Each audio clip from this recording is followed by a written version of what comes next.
Well, let's look at these stories in more detail. Jack Rowlett, the political commentator with Young Voices UK, is here with me. Jack, good morning. Good morning. I mean, the language that Donald Trump used, we actually have, occasionally we have discussions as a team to say what is broadcastable, what isn't. This passed the test. Donald Trump said he's pissed off with Vladimir Putin for his approach towards a ceasefire in Ukraine, has threatened to levy tariffs on Moscow's oil exports if Putin doesn't agree to a ceasefire in a month. What do you make of this sort of change of tact from Donald Trump? Yeah, I mean, strong words and possibly a bit unexpected. I think there's a danger that we kind of read too much into this, and we kind of get lulled into a false sense of security that, oh, Trump's finally come around to the Western way of thinking. Actually, Trump's foreign policy is shaped entirely by vanity. There's no strategy at all. A couple of months ago or 6 weeks ago, he was, a hardcore isolationist, very anti-Ukraine because he perceived Zelensky as, not showing him enough respect, not being thankful enough to America. Now it's Putin that's standing in the way of Trump being the peacemaker and winning all the plaudits for achieving peace and getting that minerals deal that he wants as well. And so he's turning his metaphorical fire on Putin, and he's going to be a hawk for a week potentially, but then that could all change again. So I think it's important that we continue to think very hard about how we're going to increase European strategic autonomy, and we don't kind of let ourselves fall into the trap of taking Trump at his word at any point, really. So I'm not sure that this is a very big change. Yeah, what he said, I was very angry, pissed off when Putin started getting into Zelensky's credibility because that's not going in the right location. You understand? He then said, if a deal isn't made, and I think it's Russia's fault, I'm going to put secondary sanctions on Russia. For how long? Because it seems to be working so far.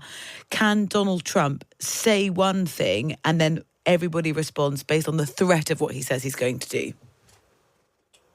Oh, possibly for the entirety of his presidency, because what alternative is there until Britain and Europe actually have the strategic autonomy where we can respond with defensive measures completely independently of the US? We are reliant on the whims of Donald Trump. So to a certain extent, we're going to be walking on eggshells for the entirety of his second term. And it's really important that we get to that point of strategic independence as quickly as possible, because it would be awful if we spend the next 4 years kind of cozying up to Trump, being forced to deal with this constant, blowing with the wind and embarrassment, and then not be in the point where we've actually achieved that strategic independence, so that this doesn't happen again with any future awful person that the United States decide to elect. Well, we'll get more in the business news as well about the impact of those potential tariffs on us that come into force on Wednesday. Let's look at what's happening with sentencing, Jack. The Times are reporting that the Justice Secretary is going to introduce legislation next week that will override this new set of rules that came in from the Sentencing Council that critics said would form this sort of two-tier justice that tells judges to factor in the backgrounds of offenders when they determine sentences. I mean, this row's escalated and the government sort of caught on the back foot a little bit here. Yeah, I mean, I think fundamentally this is a direct violation of equality before the law. It cuts right to the heart of what liberal democracy is about. You can't administer justice by demographic category and still claim to be a proper democracy. But it's so ridiculous that we have this situation where clearly the government doesn't believe in this, the opposition doesn't believe in it. I think any sensible person in the country at large doesn't believe in this, and yet we have this quango that is digging its heels in and trying to enforce this system.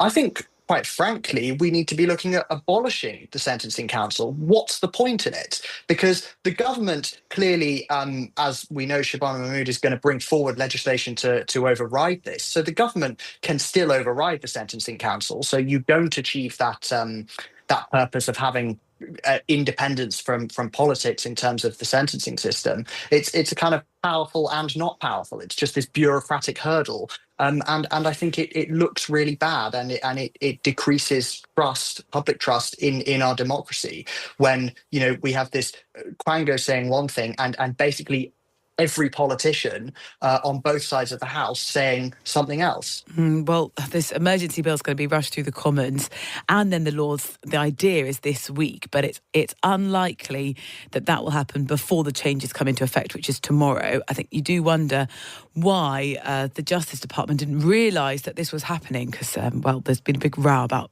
who exactly knew what at what time, to sort of save having to make this sort of emergency last-minute scramble.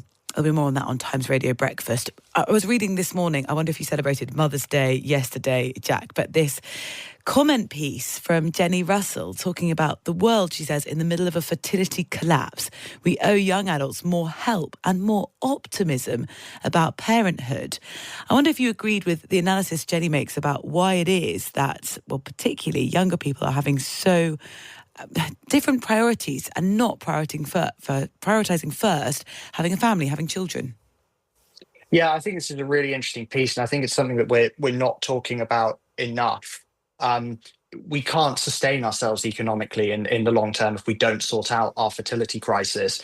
And it is as a result of high housing costs, insecure work, poor childcare provision, and this kind of really increasingly negative kind of cultural framing of parenthood. And I think we do need to really reverse those things, because we're just going to end up stagnating more if we don't. And I think, I look at, I'm in my mid-20s. Children are just, I'm in a long-term relationship with my partner. Children are just not on the agenda. It's just not something we've even considered. We don't even own a home yet. And that's not something that we're that is likely to happen for us soon. And I look at my friends and my peers, and we're all kind of in a similar situation. So increasingly, I think for my generation, children is just not something that you can afford, that seems like a kind of achievable prospect, because you have all of these other hurdles in the way. So it's a real structural issue that we need to solve, and then you've got that cultural one alongside it with that real negative framing that it's going to impact your career. You can't have it all. It's just kind of that side as well. So we really need a holistic approach. All of that, Jack, because it's interesting that you haven't had that conversation yet. I looked at the end of Jenny's piece. She says a YouGov survey found 91% of parents were glad they'd had children. Only 1% had substantial regrets. And Jenny summed that up by saying that is an extraordinary success rate. I mean, lots of people, you hear this phrase all the time, saying there's never a good time to have children. For you, is it the sort of financial implications that make you think actually we don't feel sort of firm-footed enough to be able to support a family in the way we'd like to bring one up?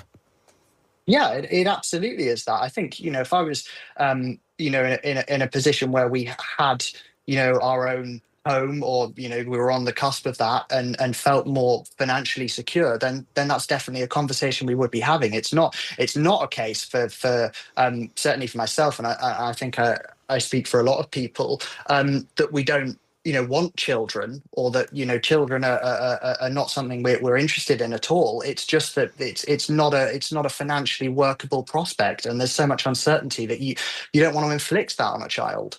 Or it's not, without significant compromise is sort of, I guess, and then young people are saying we don't actually want to make that compromise at this point. And the challenge that lots of my friends are battling with right now, and I'm in my 30s, is desperately wanting a child and then finding that you've got fertility issues, and then that's desperately painful to work that out, later on, where previously maybe some of those problems would have become clearer in your 20s rather than later. Let's move on to something maybe a little bit more ridiculous, maybe to cheer the mood a little. Wine and ice cream, the pairing that has Gen Z going wild. This sounds awful to me, but apparently the unconventional sip and serve has had a spring awakening after there are dedicated venues opening to wine with ice cream. Would you be going? Absolutely not. I mean, I'm neither a puddings person, and I don't drink. So this Right. is an absolutely hellish trend to me. I mean, this is, I think, the worst thing to happen to ice cream since those awful savoury flavours that were going around a few years ago. Oh yes, there was Marmite flavour, wasn't there? Horrible. Yeah, Marmite and mustard and all sorts of horrible concoctions like that. Yeah, I think this is a trend too far for me. Okay, is busking worse? Because new nuisance busking apparently is akin to torture, said a judge in what is being described by the Times as a crackdown on West End noise. The council's been ordered to tackle amplified performances in London, which is so loud that a nearby employee, was forced to take a phone call in a cupboard. That is too loud, isn't it? Yeah, it's far too loud. And I completely agree. It is psychological torture. I used to work in a shopping centre when I was at university, and there was a piano right outside the shop I worked in, and it was just ceaseless butchering of Bohemian Rhapsody all day long, and it's a war crime, quite frankly. And the worst bit was you'd have people coming into the shop going, "Oh, it must be so lovely having all that music on all day," and it's like, no, I just wanted to shut up. Yeah, I can imagine, actually. Jack, thank you so much. Jack Rowlett, the political commentator with Young Voices UK, going through the papers.